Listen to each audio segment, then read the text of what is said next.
নমস্কার, আপনাদের সামনে একটি কবিতা নিয়ে এলাম। কবিতার নাম পিঁপড়ে, লেখক অমিয় চক্রবর্তী।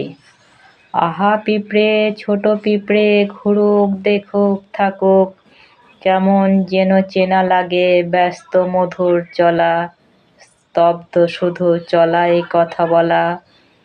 আলোয় গন্ধে ছুঁয়ে তার ওই ভুবন ভরে রাখুক।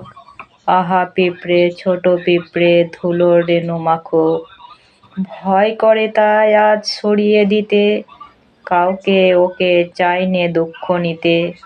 কে জানে প্রাণ আনলো কেন ওর পরিচয় কিছু, গাছের তলায় হাওয়ার ভোরে কোথায় চলে নিচু। আহা পিঁপড়ে, ছোট পিঁপড়ে, সেই অতলে ডাকুক, মাটির বুকে যারাই আছি এই 2 দিনের ঘরে, তার স্মরণে সবাইকে আজ ঘিরেছে আদরে।